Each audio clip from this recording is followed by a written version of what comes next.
En 1519, antes de llegar a Tenochtitlán, 3 conquistadores españoles marcharon hacia la cima del volcán Popocatépetl.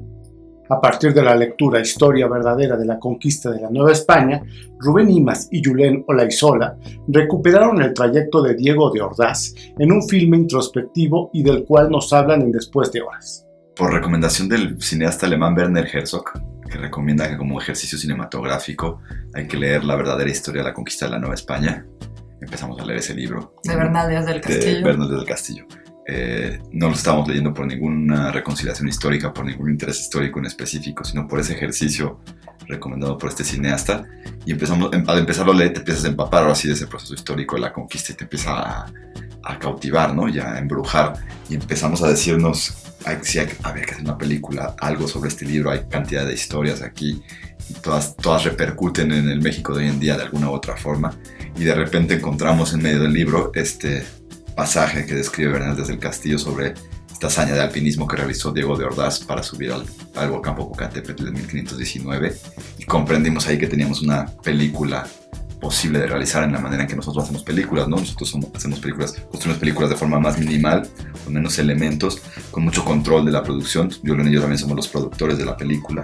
Entonces vimos que podíamos hablar de la gran conquista de México solo con el hecho de este breve paréntesis o esta historia de la conquista del volcán. Lo primero que nos llamó la atención era la posibilidad de hacer una película de la conquista con recursos mínimos, 3 personajes y un volcán. El hecho de que todo ocurriera en exteriores, digamos en paisajes naturales, era algo muy atractivo para nosotros como cineastas, porque nos gustan el tipo de rodajes en el que el equipo de producción se enfrenta a situaciones reales, ¿no? Y se traslada a los lugares donde acontecieron los hechos.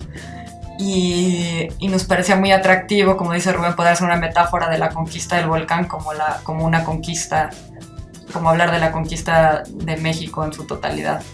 Y el hecho de que fueran solamente 3 personajes también nos permitía, por un lado, ahorrar recursos, pero por otro lado, concentrarnos sobre todo en un acercamiento íntimo a los personajes y tratar de entenderlos, digamos, de entender lo más profundo de su psicología, ¿no? En vez de contar la historia de grandes ejércitos, concentrarnos en 3 personas y tratar de desmembrar bien qué es lo que estaba pasando por sus cabezas en ese momento. Y de alguna manera también es una historia que está llena de elementos muy sui generis dentro de los clichés de la conquista, ¿no? En la conquista uno espera siempre batallas, tensión entre españoles e indígenas, selva, conquistadores villanos, ¿no? Y de repente estamos en una historia que sucedía en la montaña, en la nieve, donde los indígenas que en este caso son tlaxcaltecas, y los españoles están recién en hermandad, están en buenos términos, y con un conquistador muy sui generis que desde los pocos conquistadores, no sé si sea el único, que tiene una ciudad con su nombre en América, porque un tipo que pensaba un poco distinto, insistía en llamarle a los nativos naturales, no indios,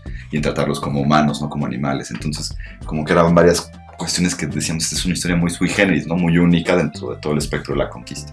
Toda la película ocurre ahí, o sea, más aparte de ser, digamos, la locación principal, tratamos de convertirlo en un personaje por distintas razones. Una, por el simbolismo y la representación mitológica que tenía para las culturas prehispánicas en ese momento, y creíamos que los españoles vieron la oportunidad de, a la hora de subir el volcán, de mostrar su superioridad frente a estas culturas prehispánicas, ¿no? Como decir, yo sí subí el volcán, yo sí lo conquisté, en cambio ustedes le tienen miedo, respeto a la montaña, y nosotros sí podemos ascender y conquistarla, ¿no? Entonces pensamos que era un momento para ellos para demostrar que eran superiores, y tratamos de que el volcán se volviera un personaje, ¿no? Está muy presente a nivel sonoro, a nivel visual, vemos las distintas explosiones, lluvias de ceniza, los temblores que generaba la tierra, ¿no? Por la actividad intensa en la que se encontraba en ese momento. Nos permitió que se volviera como una puerta hacia un mundo onírico, en el que los conquistadores se enfrentan a la falta de oxígeno a la hora de ascender el Popocatépetl, propio del mal de montaña, y esta falta de oxígeno les va generando estados de conciencia alterada cercano a la alucinación o a la ensoñación, que nos parecían como momentos muy ricos de explotar cinematográficamente.